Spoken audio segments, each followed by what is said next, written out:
Shalom, shalom. Rocker Family Homestead, man. Hope everybody's having a blessed day.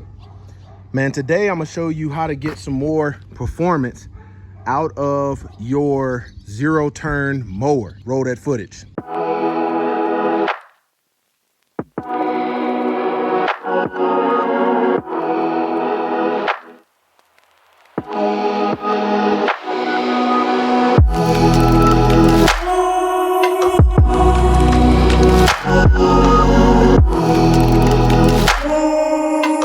All praise to the Most High Yah Shalom. Thank you for tuning in to another episode of Rocker Family Homestead. You know, man, I was on my zero turn today, and I hadn't done a good service on it, like a good maintenance, not a service, not an oil change or anything like that. I get that done yearly, but I was on my mower and it bogged down when I really wasn't getting in some high grass. And I'm gonna show you an easy way to get some more performance out of your mower, because if you take your mower in for services, they're gonna charge you for what I'm about to show you. So, man, you have some attachment points on your zero turn, like that back there, one right there. You got another one right there. That's your deck adjustment. And then you got another pin right there. But what you do is you take those pins off like that, and you get up under here and you take some sort of scraping tool, like I got that red one, and you scrape all of this old grass that's caked up on under there, because that stuff gets hard as a rock. And what happens is when your mower is hitting new grass or high grass that it should be able to blow right through, it won't be able to handle it due to all of this caked up residue.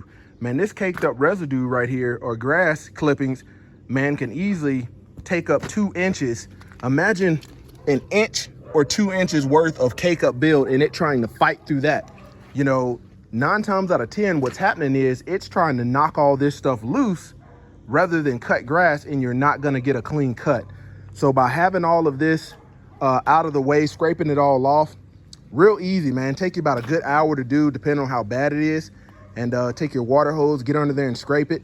You know, I got all this stuff off, and this is a good bit of stuff. And, you know, surprisingly found out some bugs had made a nest in there and started living in there. But we got all that out, and we will have more performance, be able to hit that high grass, you know, and not worry about it. If you cut grass that is moist, not all the way dry, you need to do this more than often. If you're cutting dry grass, it's not as bad because it doesn't have the tendency to want to stick. But if you're cutting moist grass, like this morning I got out and cut my grass and it wasn't all the way dry, you know, this is what you're gonna have to deal with, you know. And this will help save hours on your mower, because the engine is not having to fight all of this excess grass buildup, and it can focus on using its power towards, you know, cutting the grass that you want cut.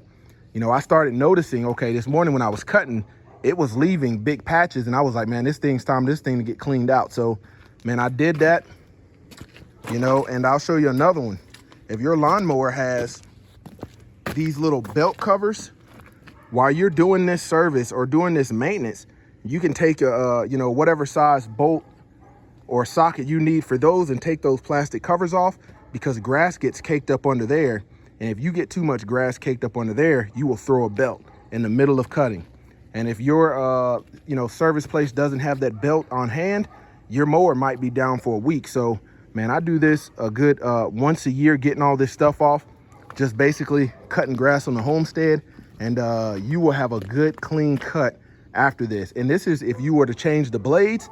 You know, this is the perfect time, that if you're getting ready for the new season of cutting grass on your homestead, or even if you're a lawn care thinking about getting into it, this is the time where you change your blades, because you got them right here. Put some good blades on there, and you can see these blades, man.